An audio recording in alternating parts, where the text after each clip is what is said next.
I know in times like this, when we see suicide in a scope where many people have access to the information and are left to certain sites like social media in order to make sense of it, it's always a really sensitive time because suicide is one of those things that impacts people who are still alive in a very complex way as it relates to grief, anxiety, etc. And a lot of us often see suicide as something like it elicits a whole variety of emotion in people. Sometimes people get angry when they read about it. Sometimes people get sad. Sometimes people are disappointed or confused or whatnot. And that's because um, it's confusing. A lot of us really don't know what to do. So, the first thing I want to say is that whether it's you or somebody you know, there are hotlines available, and I want to share a little bit my experience of that and let all of you know what happens if you call that hotline, because I think there's a lot of misconceptions about that. A lot of people seem to think that if, say, a streamer or if somebody else says something like you should call a hotline, that they are just passing somebody off to something that they're just going to disappear in the ether. And I'm here to tell you that that's not true. The National Suicide Prevention Hotline is not just this pit of despair or some abyss that people don't find help with. It's actually a service that is set up nationally that has trained volunteers who answer the phone, who are trained on how to handle crisis management and how to talk to a person who is struggling with suicidal ideation. The reason that the hotline exists is in large part because most of us, expectedly so, have no idea what to do if a friend comes to you or a family member or somebody you know comes to you and says, "Hey, I've been thinking about ending my life. I'm thinking about killing myself." So the hotline is there so that that person can talk to somebody who knows exactly what to do when a person is having those types of thoughts. And so before I talk about what you specifically can do, I want to talk a little bit about what the hotline is. So it's a 24-hour hotline. Again, you're going to talk to a trained volunteer. The National Suicide Prevention Hotline does not have a national hub. It's not like you call that number and it goes to some like corporate space. What it does is it reroutes the line to the nearest crisis center. So when I was at Purdue, I worked at a crisis center in Lafayette, Indiana. We fielded phone calls from a huge area of Indiana. And the National Suicide Prevention Hotline would reroute automatically to that number, and I would be the one who would answer the phone. If you called on my shift, I worked overnight shifts, so I would work midnight to 8 a.m. Your call would route to that, and I would be the one that would answer. Okay, so it's a huge network of crisis lines. So when you call, the way that a person is going to answer is going to be very neutral. It's going to just say something like "Hello, Crisis Center" or National Suicide Prevention Hotline, and it's going to be very unassuming. And what that's designed to do is to allow a person to start talking about what's going on to them in a way that with them in a way that's more inviting and is not like they're not going to answer the phone and say like, "Hi, are you about to kill yourself?" They're also not going to immediately call the police just because you called the National Suicide Prevention Hotline. And I want to be very clear about this because one of the things that stops people from calling the hotline is they're afraid that they're going to have the cops call them on them immediately. And that is not the case. That is only done in extreme circumstances through a thorough assessment by the hotline operator. Okay.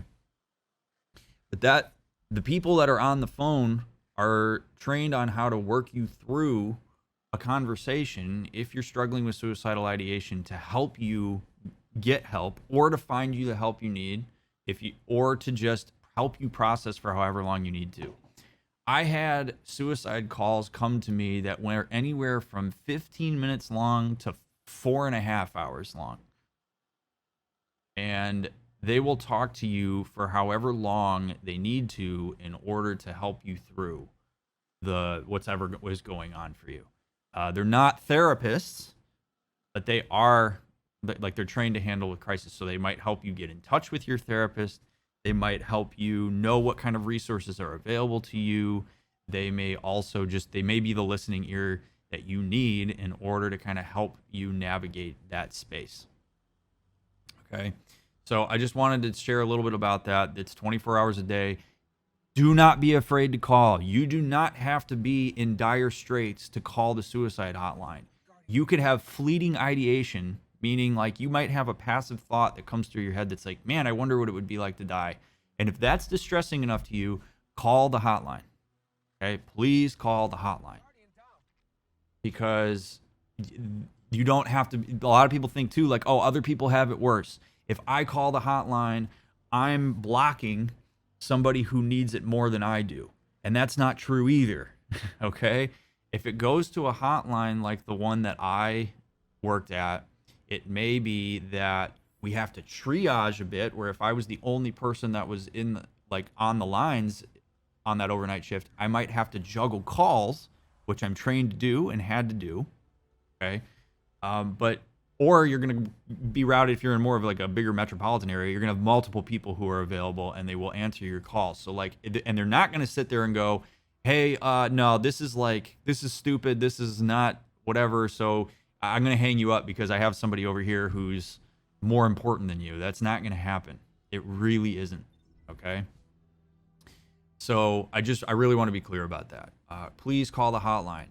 Encourage somebody to call the hotline if you see them having a hard time, and tell them everything I just told you. Okay, that they are trained to listen to you. They're not going to judge you.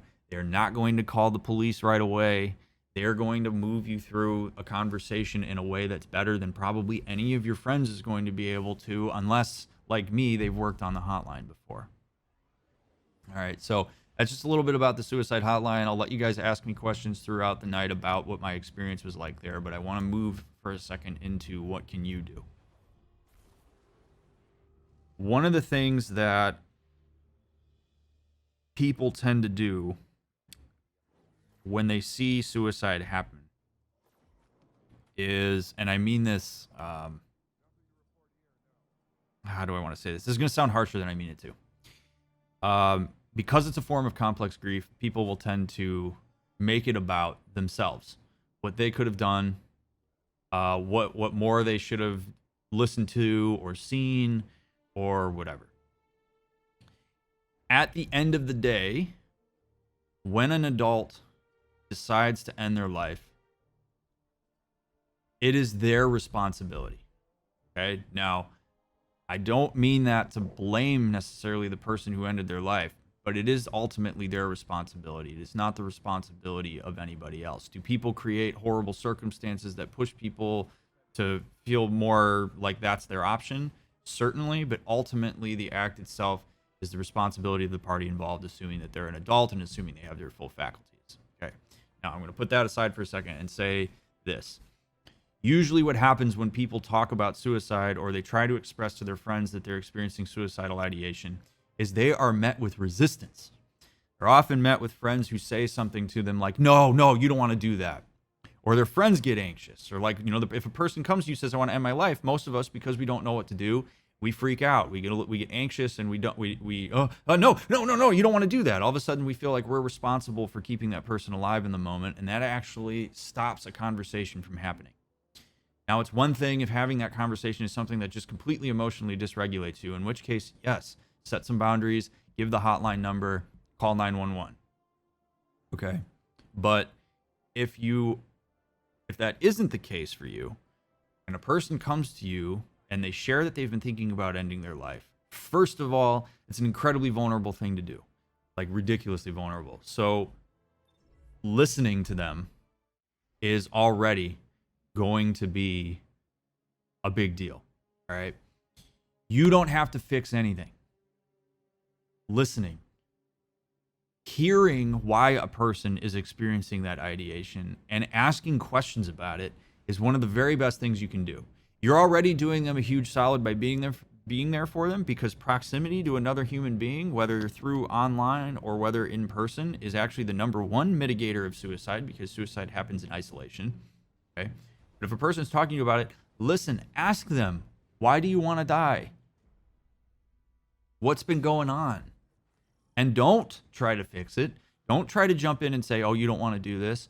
Oh, please, please don't, please don't, please don't, and make your anxiety theirs to bear. Because if a person's already thinking about killing themselves, they're already probably feeling anxious and hopeless enough, and probably are worried about the impact it's going to have on you, right? So hearing that person's just saying, okay, like, tell me what's going on. I'm here for you. Why is it that you want to die?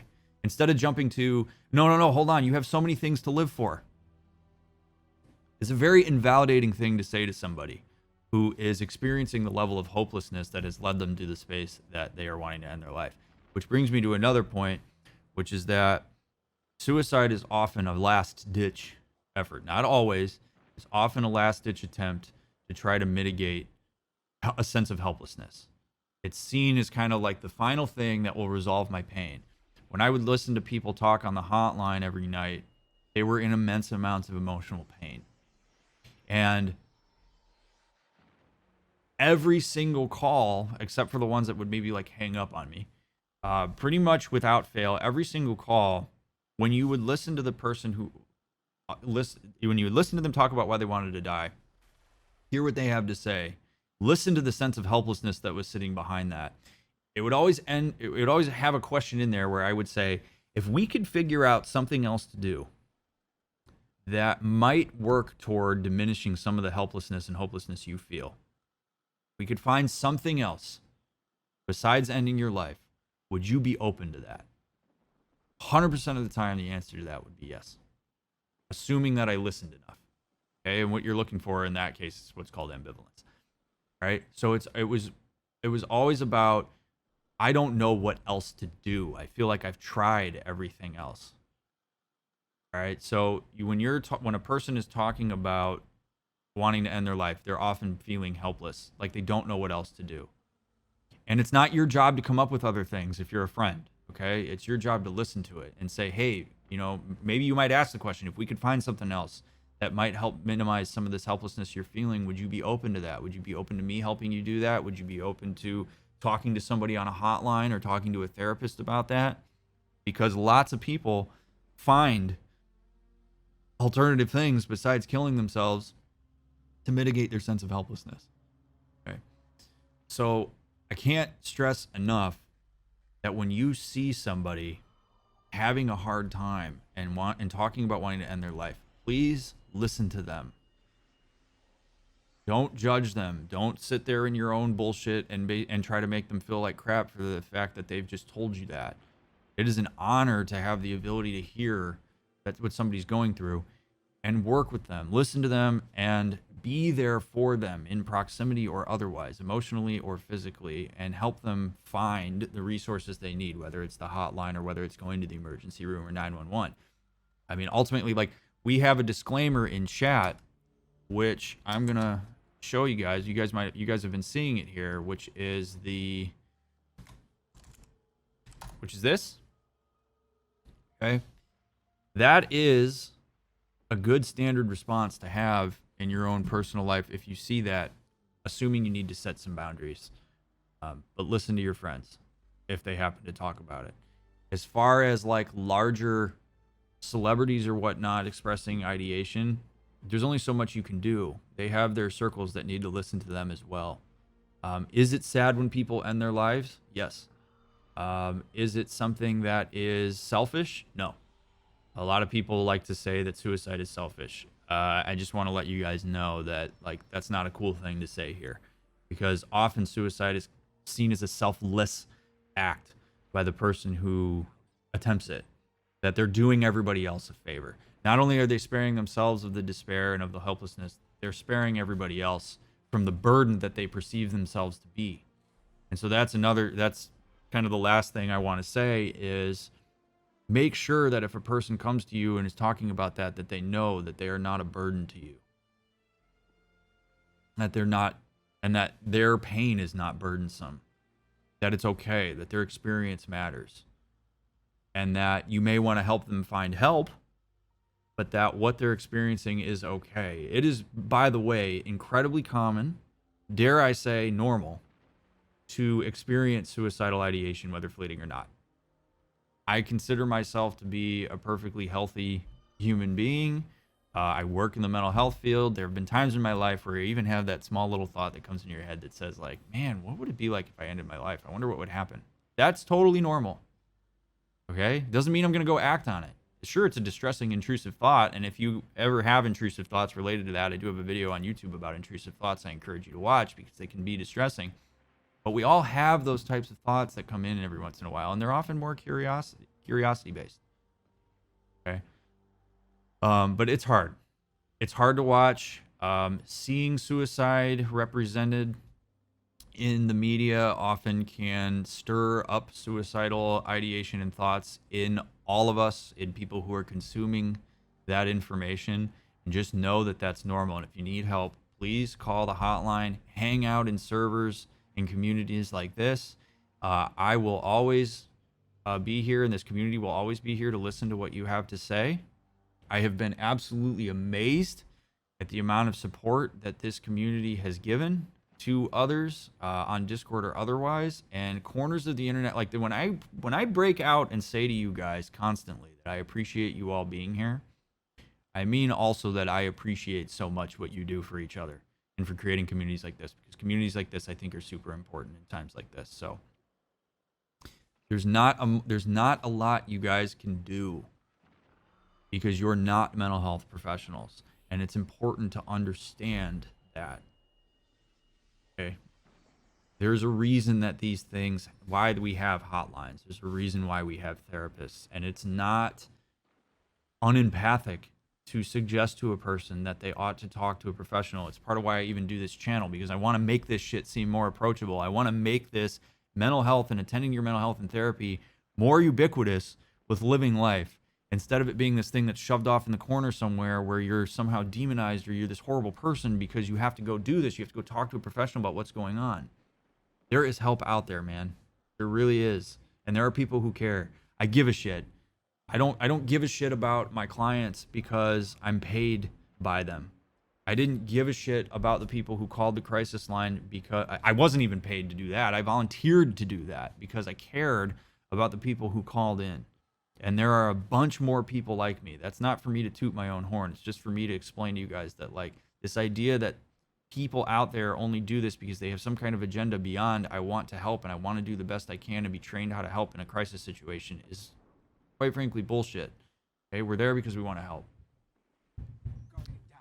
So I'm going to answer a few questions that I saw in there, and we'll chat just a little bit, and then we'll kind of like do a smoothish sort of transition to continuing to have this conversation while we play.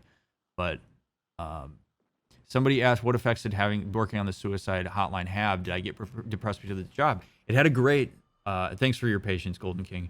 It was a wonderful experience for me. Were there times where I was like anxious to go in because because you never knew what was going to come through the phone line? Yes. Like, I will say that there was a lot of anticipatory anxiety with that. I would be sitting there and I'd be like, I don't know what I'm going to get. Because you don't. There were nights where I got no calls. There were nights where I had 16 calls. But the effect that it had on me in the long run is I have a far deeper appreciation for how much pain human beings can actually endure and do endure on a daily basis. There was some sense of gratification on my part of being able to be there for people who needed the help and were in despair. But honestly, working on the hotline had a very positive impact on me. I did not get depressed because of the job. In fact, it had quite the opposite effect on me. It was very fulfilling.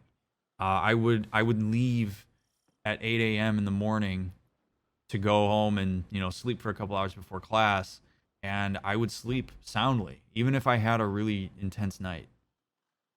Because I was trained on how to deal with it. It wasn't like it was just random ass sophomore, junior, senior me answering a call with people. Like, I had a structured way of being able to have those conversations and was prepared for that. The training does a really good job weeding people out who can't handle that. And that's the other thing I really want to mention is, like, people get weeded out of working on the hotline. It's not like anybody volunteers and they're automatically on the line. The training is super intense. And you have to pass it. And we cut lots of people. I was a trainer. We cut a ton of people who couldn't hack it. They couldn't do the role plays. And they just didn't have it in them to be able to do the calls, and it was nothing personal to them. It was out of protection for people that called the hotline. This is all the shit that nobody ever talks about with the hotline, which really bums me out. That's a soapbox for a different day. Would I ever volunteer for a hotline again? Yes, I would. I don't right now because obviously, like, I'm a therapist, so I'm working with a lot of mental health throughout the week. There are times in my 8 years as a therapist where I've had suicide on my caseload, like suicidal ideation on my caseload. But I think if I was in a position where, like, I had the extra time, yes, I would do it. It was a very fulfilling experience. How do you set effective boundaries if people come to you with these ideations? I think it's important to state the limitations of your ability to help, but always express your appreciation for the fact that the person was willing to talk to you about it, right? So if a person comes to you and is talking about it, say, hey, I'm really honored that you feel comfortable enough talking to me about this. And I want to validate for you that this is going on. And that really sucks. And I'm here for you in the ways that I can be. I do want to let you know that, like, I feel sort of limited in my ability to assist other than to be here and listen. And so, like, I really do want to help you guys. I really do want to help you. But that may be me helping you talk to somebody who is more qualified to talk to you about this. And then me sharing some of these things that I'm talking about today. Okay, like, I know it's scary to call a hotline. You don't know the person on the other end, but they're trained. They're weeded out. They know how to handle this. And I'll either sit with you, I'll give you the number, I'll be there for you when you get off the phone with them. Whatever you need. But it is important to express your limitations. If you're too overwhelmed, you say, like, I'm going to make this worse for you if I talk to you about it because I'm already struggling with some of my own stuff. But who else do you think you could talk to? At least help them game plan. Who else do you think you could talk to? And if all else fails, like, and if you can't, like, it all else fails, like, go to the emergency room or call 911. They'll know how to handle it too. But it's hard. But, like, you don't want to put I do want to emphasize this. You don't want to put a person who's experiencing suicidal ideation in a position to have to take care of your anxiety for the fact that they just shared that with you. I mean, that goes for a lot of things in relationships, but particularly in that situation. But having just somebody there to listen, oh my God, like, guys, seriously, it goes such a long way. People commit suicide in isolation, whether perceived or otherwise. So if you can kind of create this pocket, create this connection with a person, be proximal to them emotionally or otherwise, it makes a huge difference. But you do not have to do more than that. You are not a trained professional. I just can't emphasize that enough. Not sure if you saw it. Sorry. No, it's okay to ask again, said Adorable. Is it okay to ask people about using suicide as a threat to manipulate somebody else? Okay. Using suicide as manipulation is never okay. The reason that often works, when people do it, often also it's rare when people do this.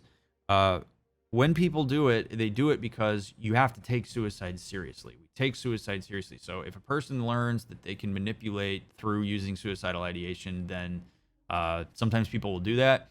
You can usually sniff that out pretty well because it seems like there's an ulterior motive besides just a huge sense of hopelessness. And it's just one of those things, like, it's not okay. You have to exercise boundaries in that moment. You always say, hey, call 911 or go to the emergency room if you're experiencing this ideation. I appreciate that you can tell me about it. But if you need to set boundaries that are that firm with a person who you believe is using it as a manipulative tool, then do so. I have a question about self-harming. What is your response to that and how to help somebody with that?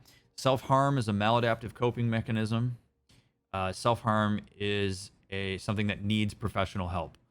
There is very little that a person who is not a professional can do to help somebody who is harming themselves, because all of the complexity of that is beyond what I would ever expect the layman, if you will, to know how to handle. Oaken. So if you know somebody who is self-harming, encouraging that person to get professional help and setting your own personal boundaries is very important.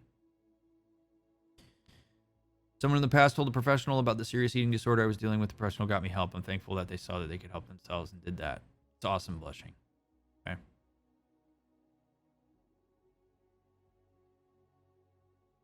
But I don't want to go too far down the road of suicide as manipulation, because that doesn't happen as often as people worry about. Yeah. How do you find a psychiatrist who's willing to work successfully manages bipolar 2 mood swings with cannabis? It's not quite in my wheelhouse, Soxley, especially the cannabis part of it. If you have a therapist, they might be able to give you a referral to a psychiatrist or your general practitioner. All right, so just to kind of sum up my thoughts, because I know I went in a lot of different directions with this. First of all, I really appreciate that so many of you are here having the conversation with me. It is immensely sad when you see that somebody has ended their life. It's important not to make it about the living in some ways in those moments. Sometimes people get so wrapped up in the impact it has on the people who are still alive that they forget the reasons why the person who died killed themselves. I think it's really important to pay attention to that. Here's the other thing.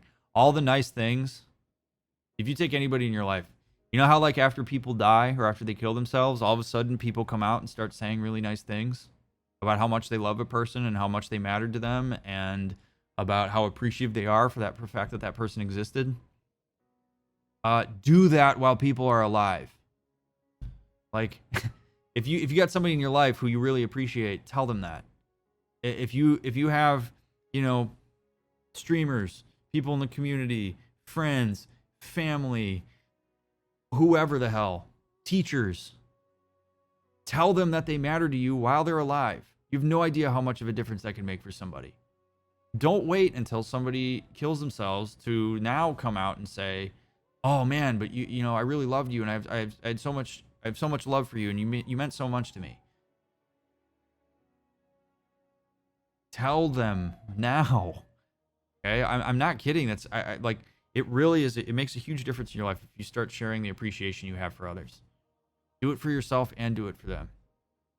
But that's one of the things I always hate to see is how, not that people don't do that while people are alive. Don't get me wrong, but it's like it's so hard when somebody kills themselves or when you see these things happen, where people just say, "Oh, there's this outpouring of like wonderfulness that happens on this collective front," where it's like, man, where was this? Where was this when the person was articulating that they're struggling? And I'm not just talking about Wreckful here. I'm talking about anybody who's in that position, no matter how big or small they're following, or how big or small their presence. I mean, I'm not just talking about streamers here.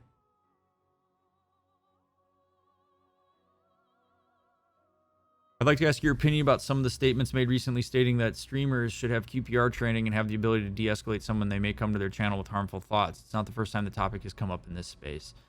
So I don't think it's a bad idea, Kilroy, but I do think that it puts, first of all, I would need to know who's doing the training because that's super important. The second thing is, you're right, streamers are not mental health professionals. That's part of the reason I created this channel. I am. One of the things that I've tried, like the message I've tried to spread is like, if you're a streamer, if any of you in here stream or a streamer that has people that pop in with mental health stuff, send them my way. Like I'm here. I know how to respond to that kind of stuff. Like it's part of why I do this. Not that I can't do therapy, but like if streamers need help kind of knowing how to navigate something, my DMs are always open to consult with how to handle that kind of stuff. Always. In terms of like crisis intervention training, like I do think it can be a helpful thing for a streamer to have, but ultimately when streamers say something like, "Hey, you really need to call a hotline or you need to talk to a therapist," that is often a streamer staying in their lane. And when streamers get shit for that, it really bums me out because it's like, that's all they can do.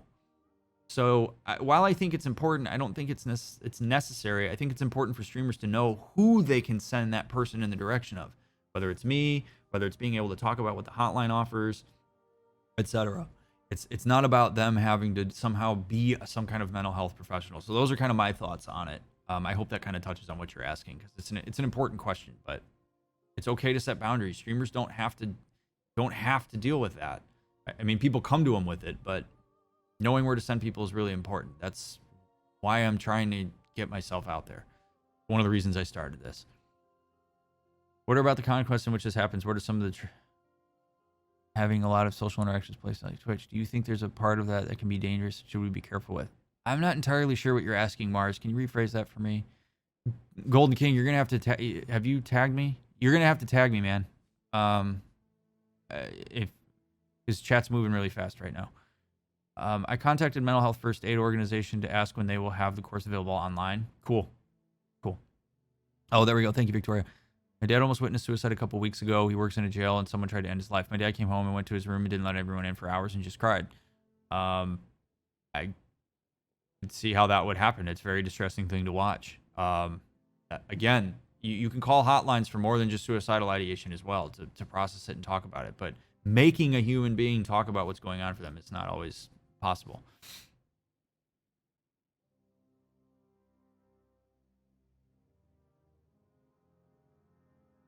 I can't comment specifically on that, Golden King, because I can't. I'd have to do like an assessment, and I can't do that on stream.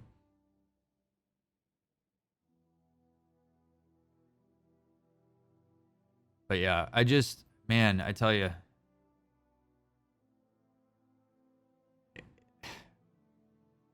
what happens in some of these parasocial relationships, like Twitch, is people get attached to the people they watch, understandably so.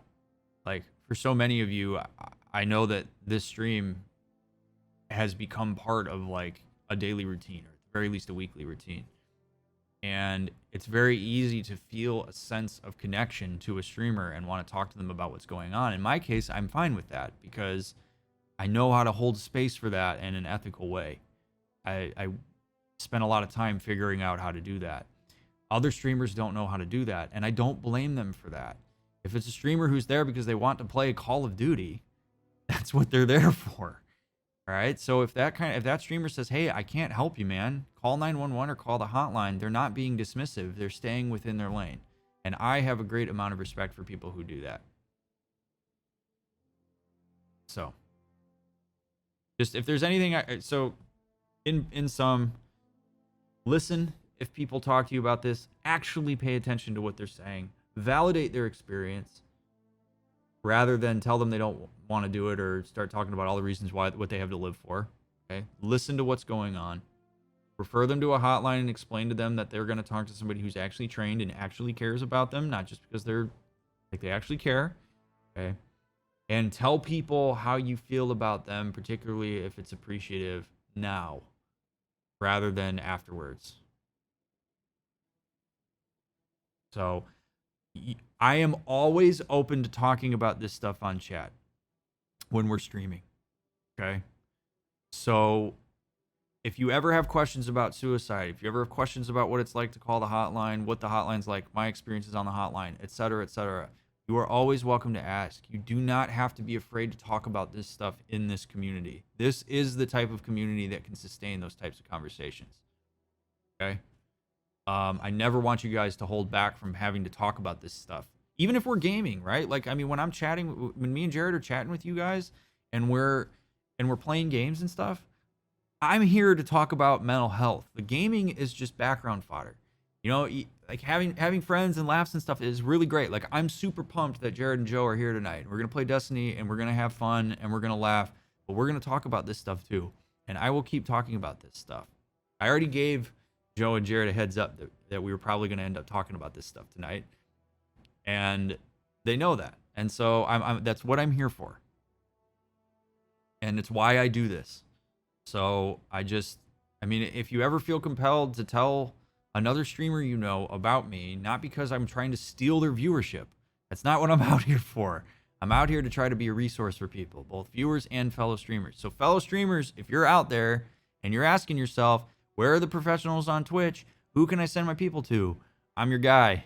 I will help. You can talk to me in DMs. I will listen to what you have to say. I will even consult with you about how you can handle people in your community, or how you can have a really good mental health conversation that's within your bounds. So if you're watching this and you're a fellow streamer and you've always wondered this, come find me. Or if this gets clipped and you're watching this, come find me. I will help. That's what I'm here for.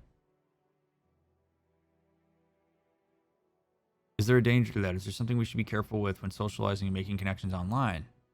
No, I mean, no, Mars. That's human connection. That's human relationship. SHD equipment activated. And I think we have deep relationships online with people. Like, online relationships have gotten so much closer to in-person relationships at this point.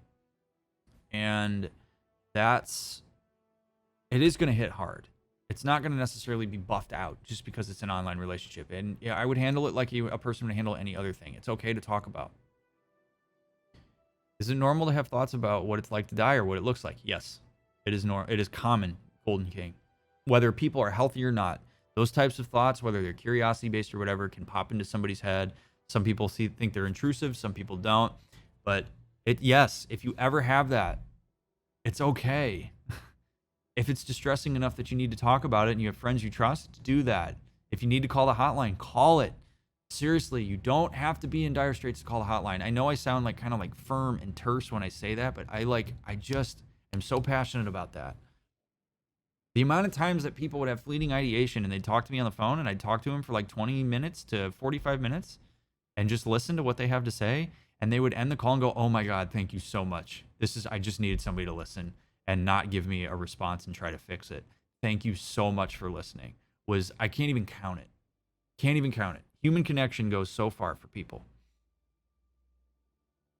What's the best way to contact you in regard to collaboration? You can either email me at dr.mick.stream@gmail.com, or you can DM me on Discord, Worst Enemy. Flanagan, thank you for the sub. I appreciate it. Yeah, see, that kind of people have those types of thoughts all the time, Golden King.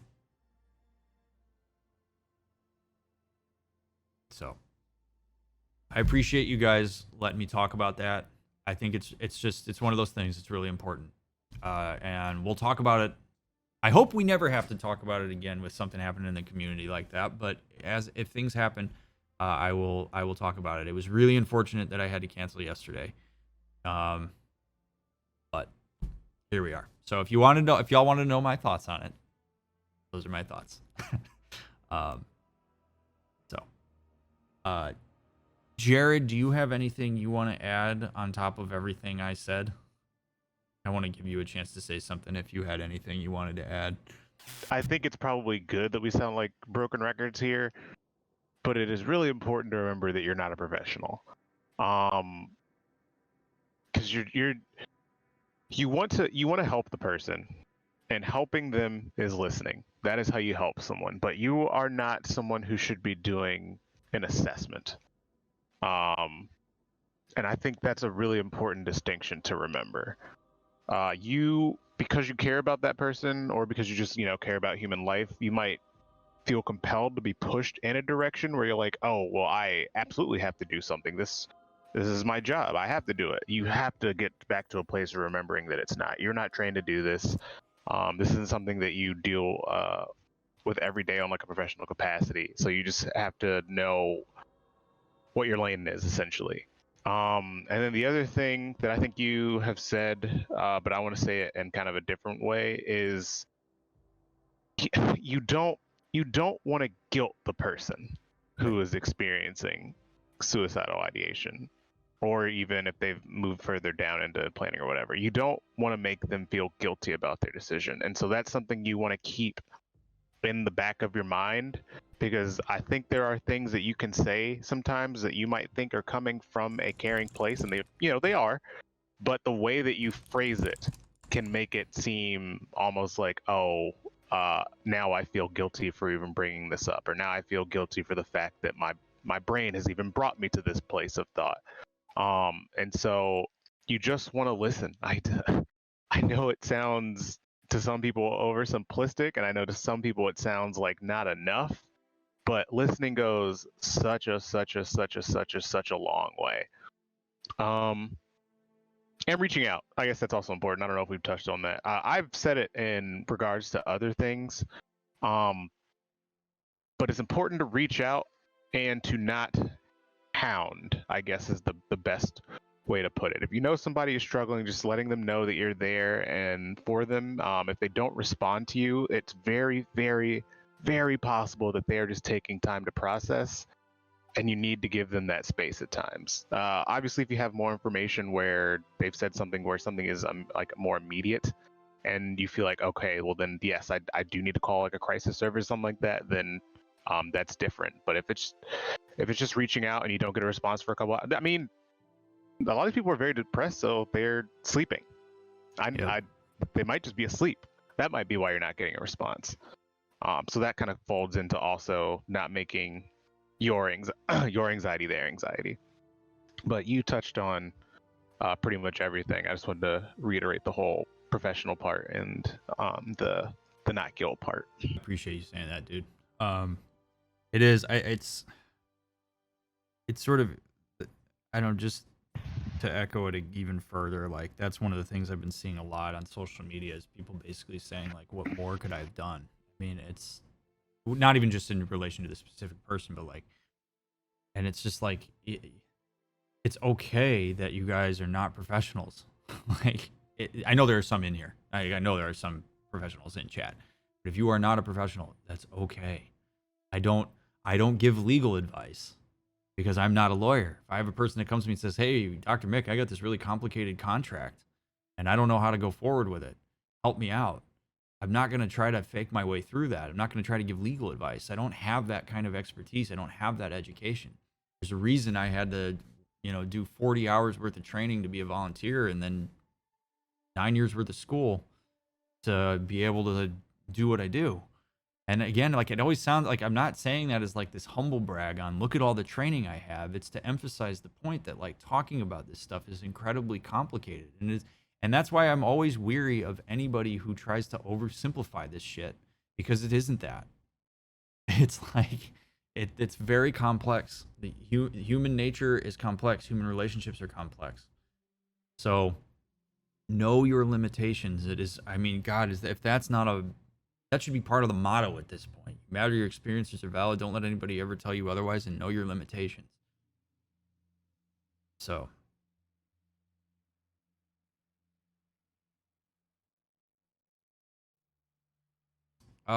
For young viewers, okay, I will. That's actually a good point, Chico. So, there are some teen crisis lines in certain areas. There was a teen crisis line when I worked at the crisis center I was on. But if an underage friend is talking about suicide to another underage friend, telling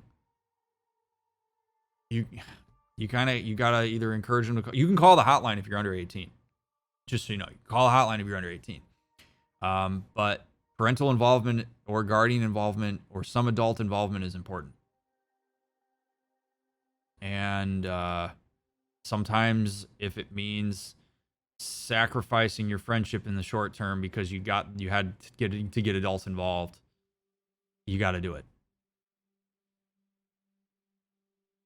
So I'm going to switch to Destiny here in a second, Victoria. I should have done that at the beginning, but I think it's probably too late now.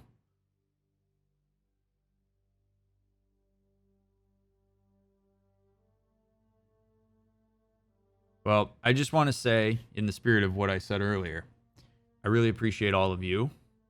I really mean that. I wish I could go through and just go by name and tell you all individually how much I appreciate you and that you're here, and that whatever the extent of the distress you have in your life right now, I'm glad you're still here.